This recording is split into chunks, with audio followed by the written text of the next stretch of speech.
speak about meditation as a source of joy. What I propose to do is not to touch on the theoretical aspects of meditation,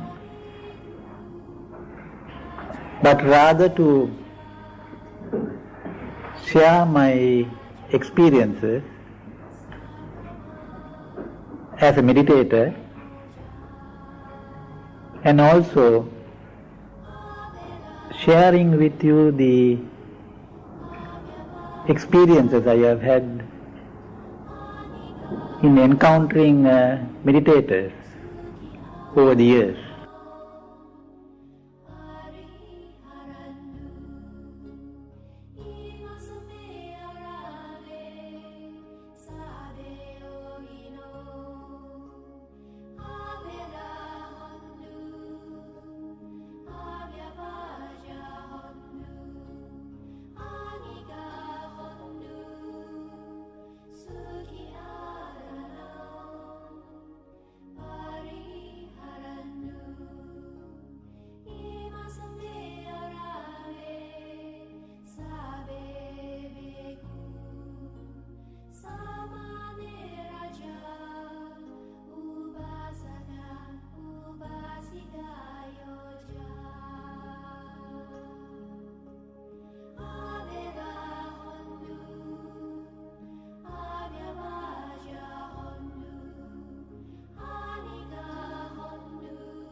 Acharya Godwin Samararatne was one of the best-known lay meditation teachers in Sri Lanka in recent times.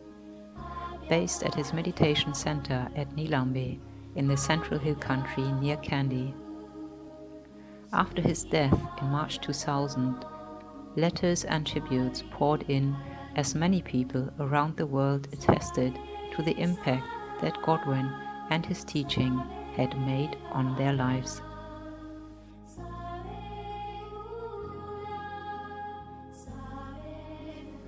Godwin was born 6 December 1932.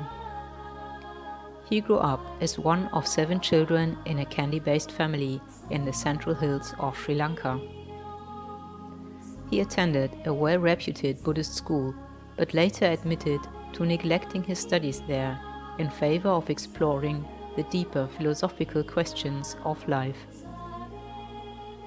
After school, he became a librarian, serving in libraries in and around the Kandy area before being promoted to the post of Chief Librarian at the main Kandy Public Library.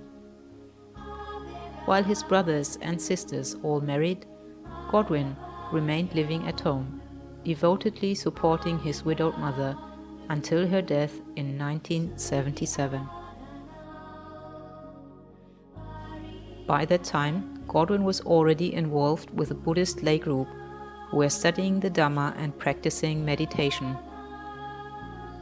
In early 1979, a prosperous Kandian businessman, Mr. P.B. Alahakun, announced that he would donate some land from his tea estate for the establishment of a meditation center and pay for construction of some buildings.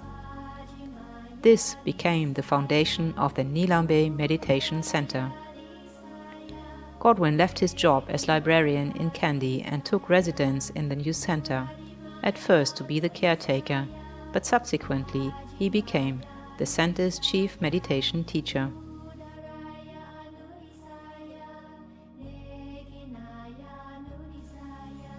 Godwin based his teaching on his own practice and the understanding he gained of the Dhamma through that. He had no particular teacher himself, but he discussed the Buddha's teaching widely with many experienced monks, scholars, and other meditators.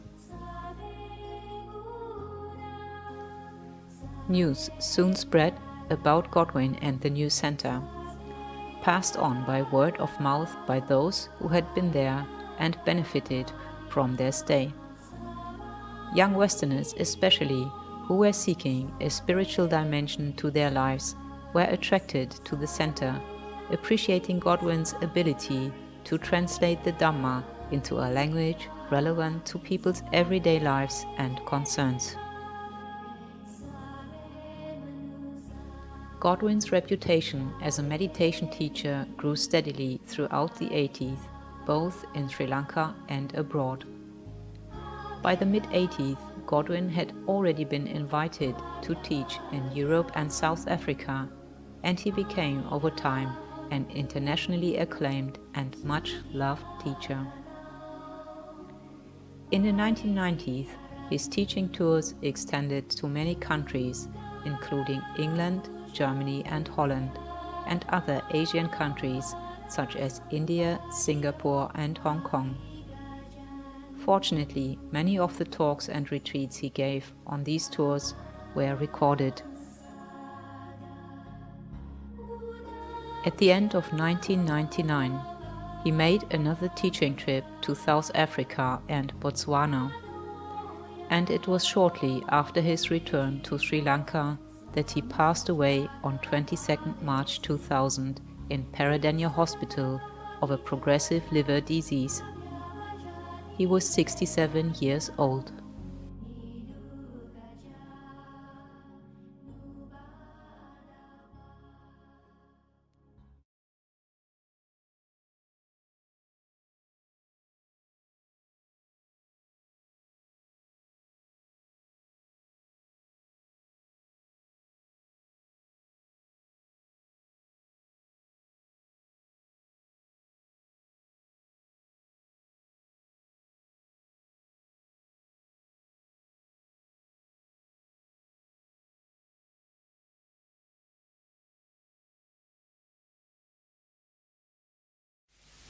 This feeling of being grateful touched me deeply when I visited Bodh Gaya, the place where the Buddha was said to have become enlightened. And according to the story, after enlightenment, he spent 1 week looking at the tree, feeling grateful for the tree which gave him shelter. Just reflect, spending 7 days showing your gratitude to a tree.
friends, I think after the beautiful chanting, we have a lot of space in our mind. So I thought it might be meaningful to do some meditation. And this morning at the reservoir, we tried to experience what is called egolessness in the Dhamma. So I like to give a guided meditation, and I hope at least you will have a glimpse of what it is to experience this important and profound teaching in the Dhamma, to experience emptiness or to experience a state of egolessness. So I like you to sit in a comfortable position.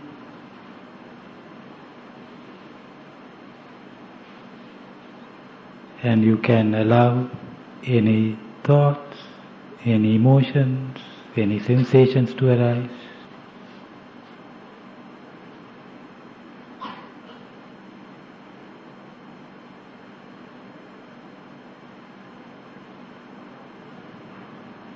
Whatever you may be experiencing, whether it is a thought, a sensation, an emotion, or hearing a sound, see how far you can relate to them without a sense of ownership. So if you are experiencing a thought, just see how far you can relate to it as a thought and not as my thought. If you are experiencing a sensation, see how far you can relate to that sensation as just a sensation and not my sensation or my pain or whatever.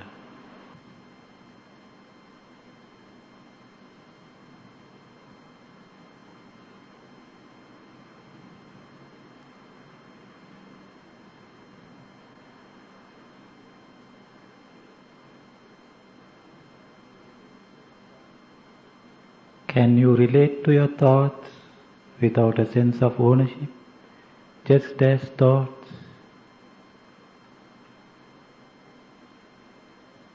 Sadness, fear, boredom, guilt, joy.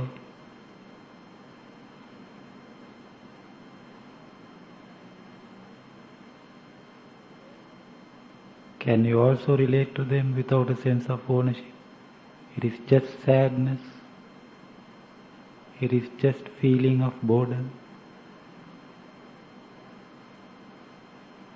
And just allow it, just let it be, just surrender to it.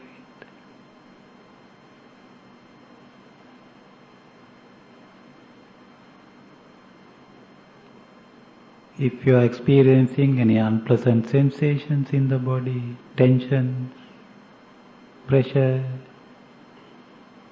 pain,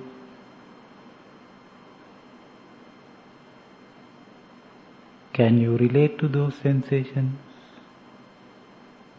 just as sensations,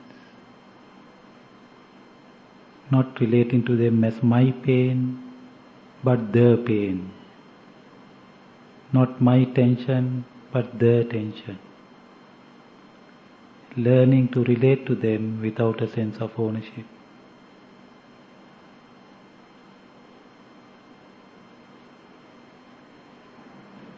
If you are resisting something, it means that it is your ego that is resisting.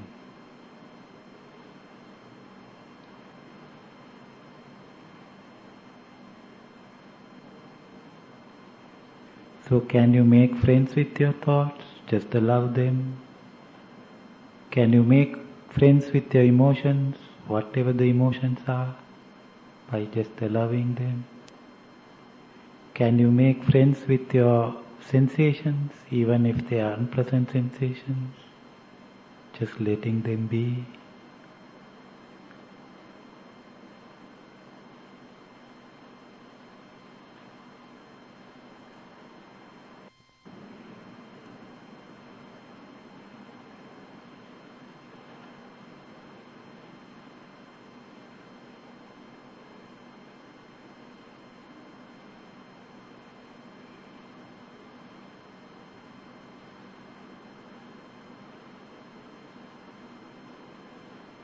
try to say something very briefly about this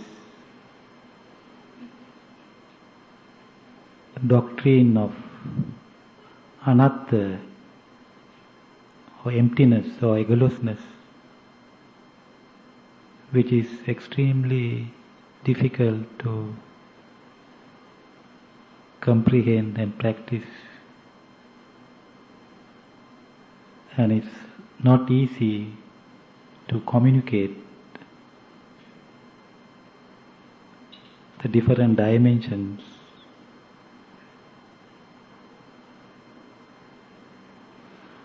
of this teaching. I like to offer some practical guidelines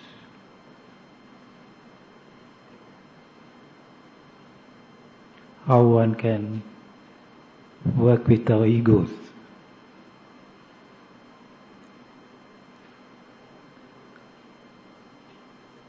One area where our egos operate is in the relationships we have with people.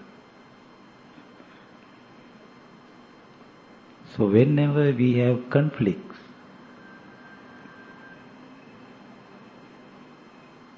whenever we suffer in relating to other people, that is due to our egos.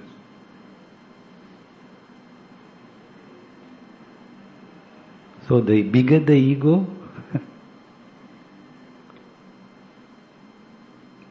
the bigger the hurt. So it is very interesting what happens when we are hurt by another person. Then what do? We immediately hurt the other person. So we continue to hurt each other. It's like a game of ping pong.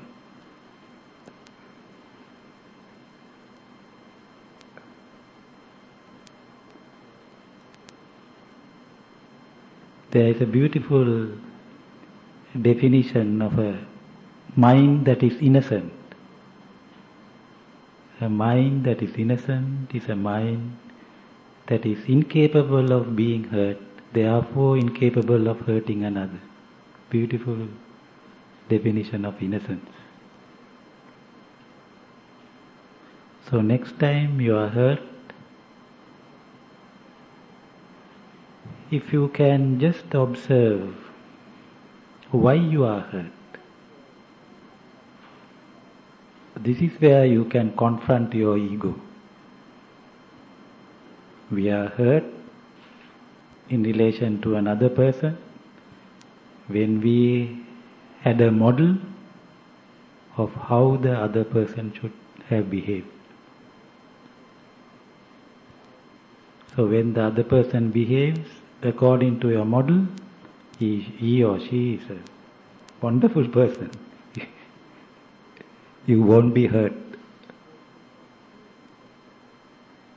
So if you can stay with that hurt without hurting the other person, if you can work through that hurt,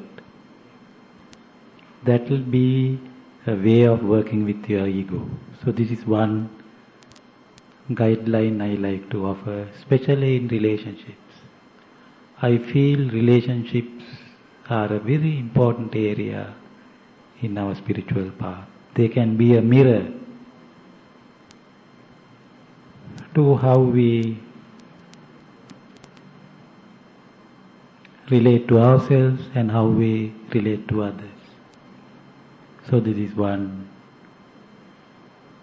guideline. Another guideline is this sense of ownership that we have, where we assume that we own things. And this arises mostly from language. We can be conditioned by language we use. We say, this is my body. So we assume that you own your body. This is my wife. So you assume that your wife belongs to you. So this is what we do in life all the time. We have accumulated things and we assume that we own them. We even assume that we own cats. This is my cat. And the other cat, the neighbor's cat, is different from my cat. There's hardly a difference between the two cats.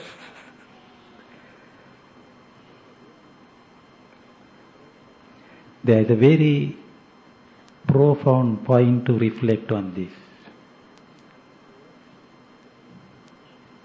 If we own things, we should be taking these things after death as well.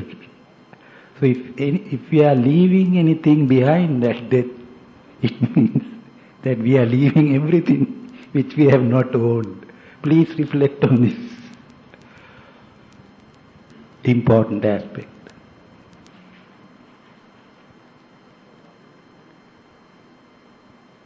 So while living, can you relate to these things without a sense of ownership? Then you can live happily, then you can die happily.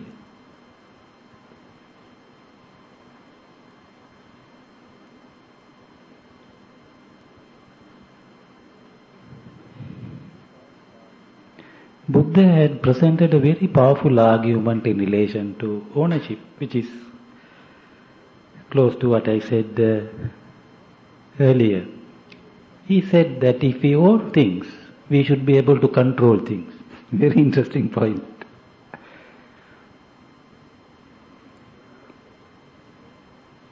Can we control what is happening in our body? Do you know what sensation you might experience in 5 minutes? Do we control our minds? Do you know what thought you will have in 3 minutes?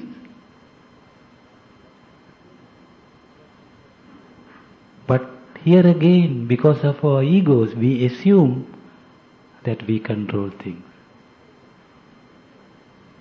But when we realize that in relation to ourselves and to external events, there is hardly any control. There can be a limited degree of control, but when one realizes this, then what happens is, then you realize or you learn to surrender to what happens. Otherwise, when we assume we can control things, and when we find that we cannot control things, we start resisting. So here we learn, rather than resisting, surrendering, flowing with things. How can there be suffering then? It's a beautiful way to live, surrendering and just flowing with things, whatever that is happening. And even your actions, this doesn't mean that you have to be passive. Even your actions just flow from that space. Perhaps the last suggestion I like to offer to work with is to ask this question: who am I? Who is experiencing this pain? Who is experiencing this hurt? Who is trying to be enlightened? Who is trying to experience calm or whatever? Just to raise that question.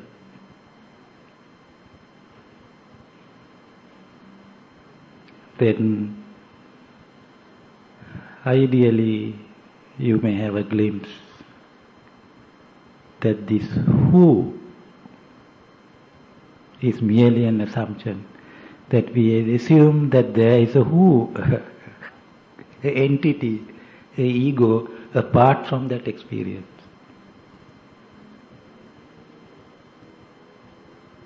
And it is that who wants things differently. So it comes back to the exercise we did this morning. We experience only thoughts, sounds, sensations, emotions.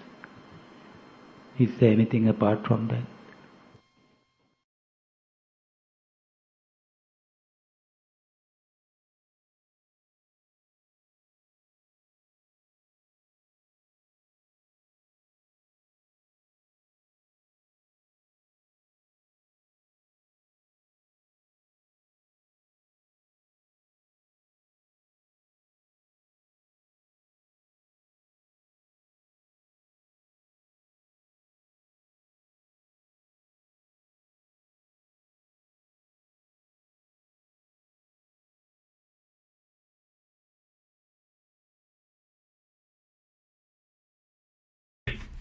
an introduction and also guided meditation with the talk.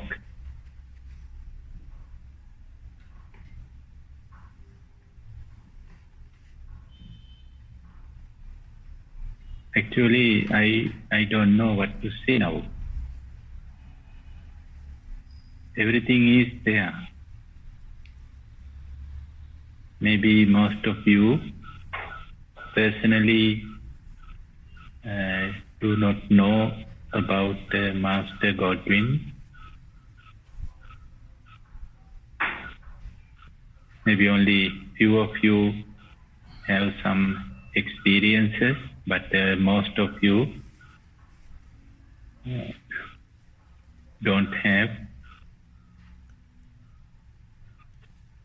What I can say is the entire life is the message of egolessness. Actually, he does not have to speak about it verbally. His way of living is more than enough to feel and to experience and to understand this very important doctrine, anatta, or selflessness, or egolessness, or no ownership. In that talk, there are few very strong points. One is how much we suffer, that much ego we have. It's really interesting point. An ego, it is something invisible, we cannot see. And where is the ego? We cannot see it, we cannot find out. But we know about suffering. We all experience suffering. Pain and hurt. So who hurt us? Our own ego. Nobody can hurt us if we do not have ego.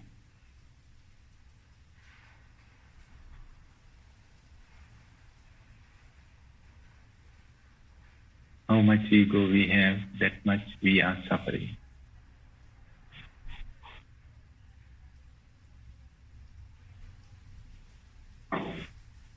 Why ego is ego is making us suffer? Because it is something very, very weak. My experience is the ego is the most weak thing in our life or in the world, in the universe. But we think opposite. We think ego is something which is very, very strong, like a rock, like diamond. Actually, no. If ego is something like the rock or like a diamond, then no one can hurt it. Whatever happens, it can tolerate. It can accept. But that is not the way it happens. Even a small word, even a small silence can hurt the ego. That means the ego is so weak, something very, very poor and weak.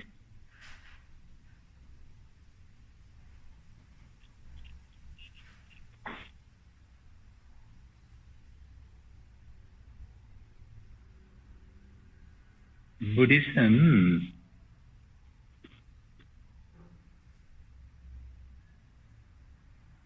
gave us a beautiful metaphor for the ego. The ego is like a bush of banana. Maybe you don't have that experience.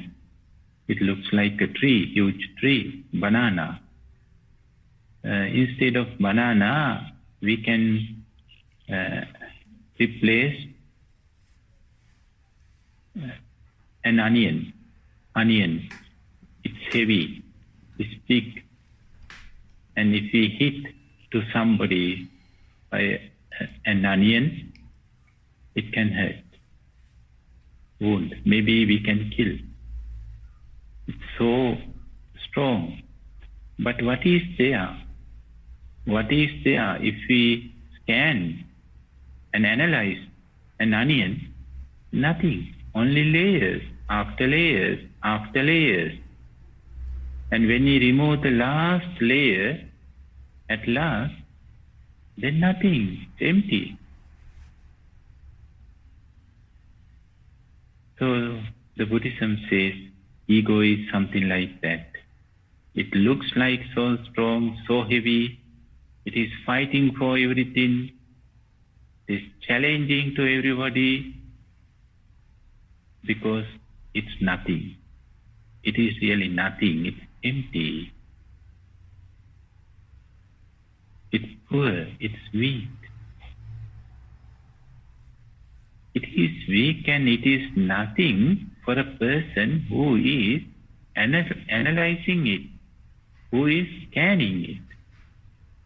If we do not analyze the ego, if we do not observe the ego, if we do not meditate on the ego, then the ego is so powerful.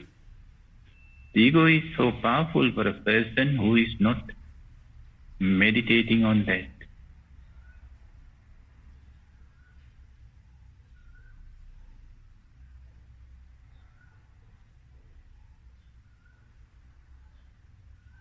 And the other point is that we like to be honest. Honest.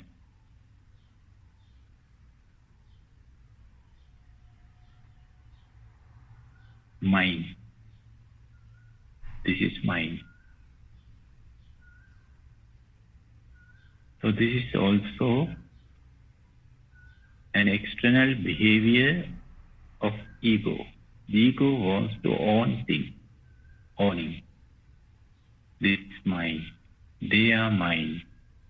My friends. My people. My house. My.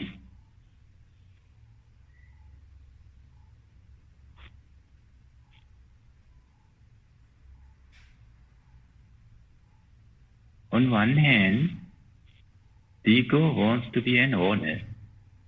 And on the other hand, it is looking for an owner too. So this is a contradiction. The ego is something not very clear. The ego itself is a contradiction. On one hand, the ego wants to be an owner. As Master Godwin said, my husband, my wife, my partner, my. So that means I am the owner. I am the owner of you. And you are my property. My property.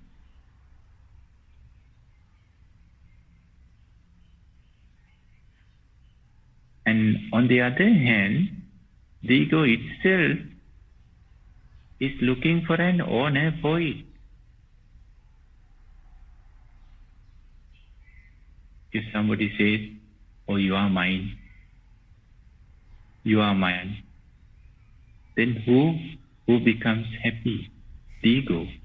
The ego becomes happy. The ego always looking for this hearing. You are mine. I am yours and you are mine.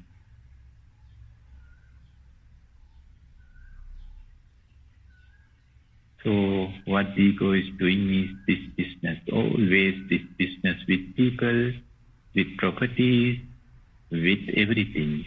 It's a business for the ego. Buying and selling, selling and buying, and owning.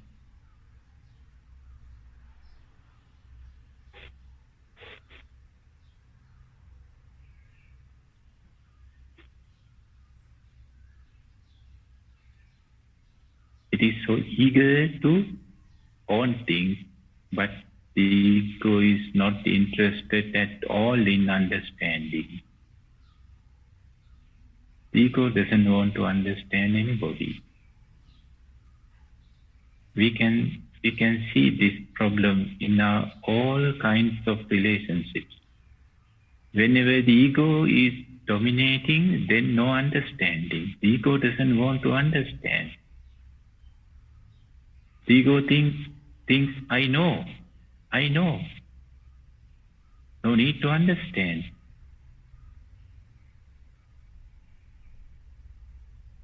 But actually the ego knows nothing. And it doesn't know how to learn. It is not interested in learning either. No learning, no understanding, only judging. So, judgments are playing a very important role in our life. Very important role in our life. This is good, that is bad, you are good, you are wrong, you are nice, you are beautiful, you are ugly. So, judgmental mind is playing a very important role, very powerful role in our life. Who is judging? The ego is judging. Who asked it to judge? Nobody. Nobody asked the ego to judge. But the ego thinks that it has ability to judge. It knows how to judge.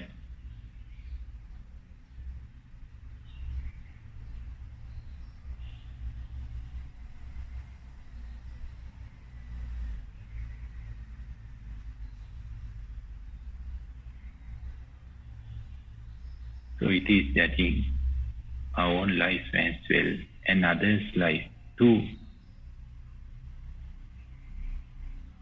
Whatever we are doing, the ego is supervising. Yeah, this is wrong. This is wrong. This word is wrong. This action is wrong. This thought is wrong. You should not say this. You should not do this. You should not think in this way.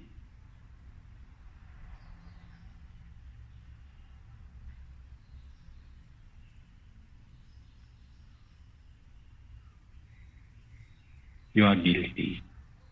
Then we have a guilty conflict. This guilty conflict comes from the ego. Then the ego wants to punish us. Whenever we have this idea, this feeling guilty, whenever we think that we are guilt, then the ego is punishing us. Ego says, you should not sleep. Then we can't sleep. My dear friends, how many nights we have this experience? Whenever we are having a guilty conflict, oh, I have done something wrong, I did a mistake, can we sleep with this guilty conflict? No, we have to stay awake for nights and nights and nights, days after days. Who made this punishment? Who gave us this punishment? The ego. And the ego says, you should not eat. You are not allowed to eat. Can we eat with the guilty conflict? We cannot eat. No hunger at all. We are not starving. No appetite. Even we eat, no taste at all. The ego says, you are not allowed to experience any taste in any food. And we say, yes, we agree. And then we cannot experience any taste.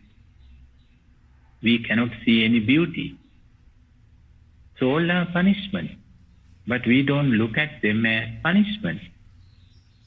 Actually, they are punishments given by our own ego.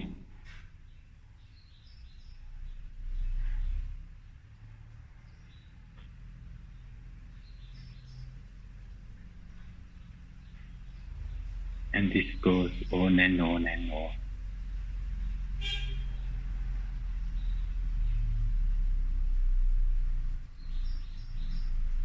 And then the ego says, you have done something wrong in your previous relationships or previous relationship. Therefore, you are not allowed to make a new relationship. And we surrender to that punishment as well. Then, my dear friends, you know this, maybe from your own experiences or by hearing from others' experiences, they are unable to make a new relationship.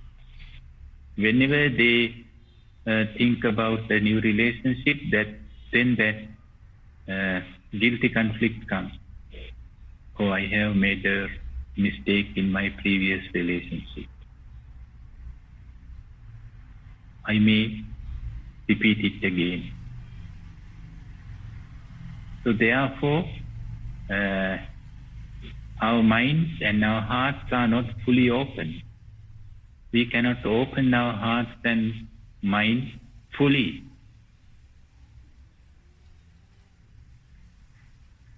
What I have noticed and what I have heard is most of conflicts in our present relationships are coming from our past relationships. Most of conflicts, whatever we encounter in our present relationship, all of them come from our past relationships. And we say it's a karma. It is not a karma. Because of the ego, we are carrying them. The ego doesn't allow us to drop them, or give up them, or let go of them. Ego says, you must remember these things every day in your life. And I have met many people, they are suffering and suffering and suffering. Because of what? Because of only one single mistake what they have done in the past. Only one mistake, one single mistake. But every morning, whenever they get up, the ego comes and says, oh, you have done this mistake. Therefore, you have to suffer. You are not allowed to enjoy your life. And whenever that person go to sleep, the ego comes and says you are not allowed to sleep because you have done that mistake in the past, in 10 years ago. So my dear friends, we can talk on this on and on. We all have experiences this. That's why Buddhism says the ego is the cause of suffering. The ego is the cause for all kinds of psychological and emotional pain. If we want to overcome our pain and suffering, then we have to work with the ego. Suffering is a fruit. We should not fight with the fruit. We have to work with the cause, the root, the seed of suffering. That is ego. The ego is not a word. Of course, it's a word, but we have to understand it.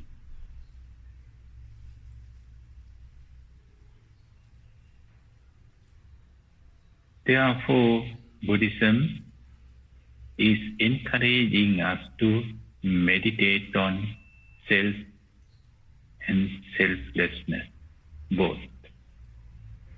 On self and on selflessness.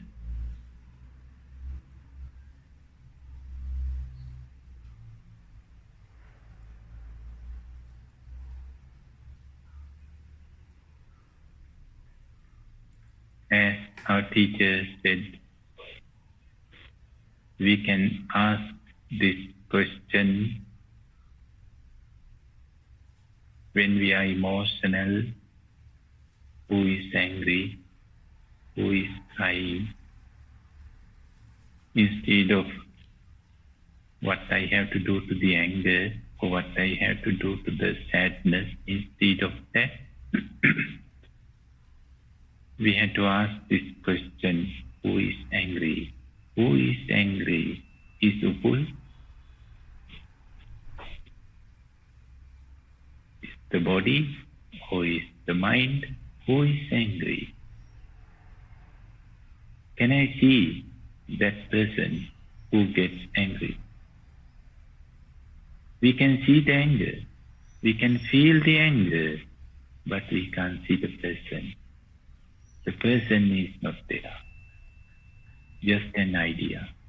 Just an idea. I am angry, and this is my anger. I am angry with you, therefore you are my enemy. Even we are on enemy. You are my enemy. I am your enemy. See how ego works.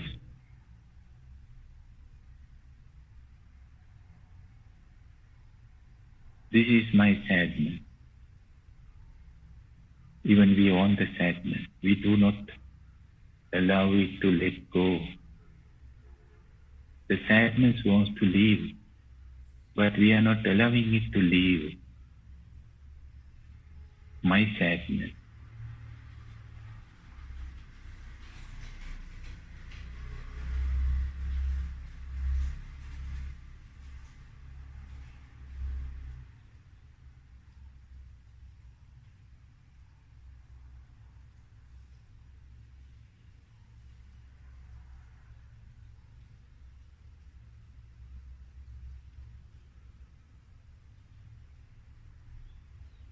And how this ego comes?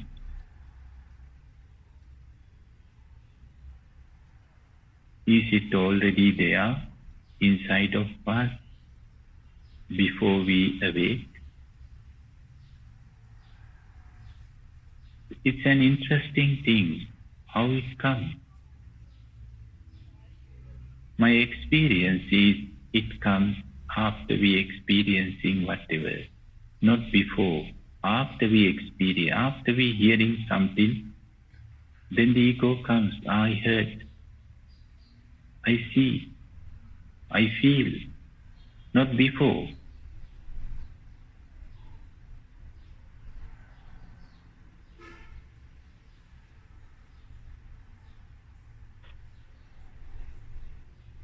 And if we can place the awareness here, and then that thought may not come.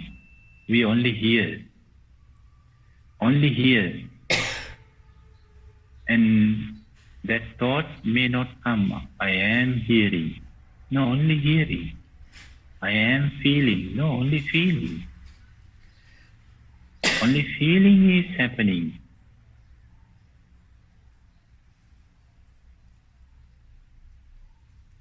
Only experiencing. No I. I comes later.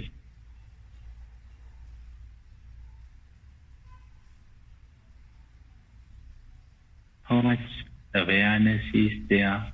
That much. No ego. How much ego is there? That much unawareness is there. They are like day and night, the light and darkness. When one is there, then the other one is not there. Both are not meeting together at all.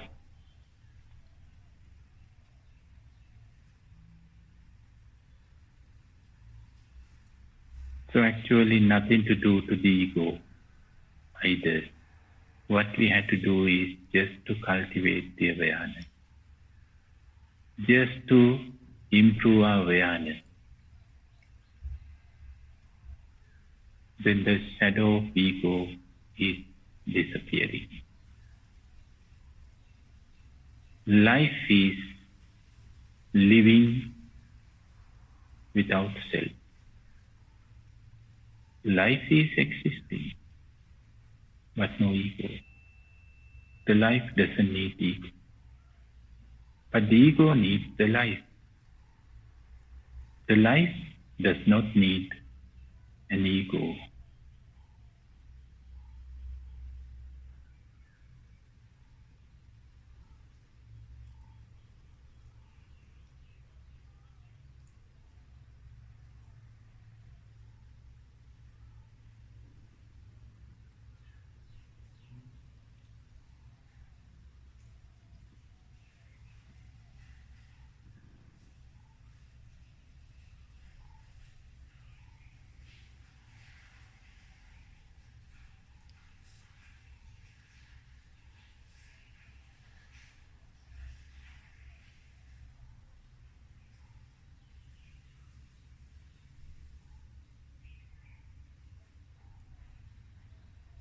Thanks, dear friends, for joining and listening to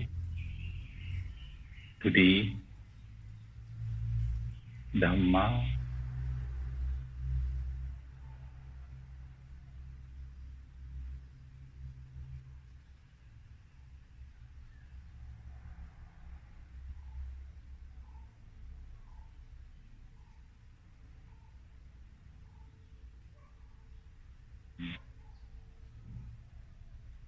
Be free from suffering. Thank you.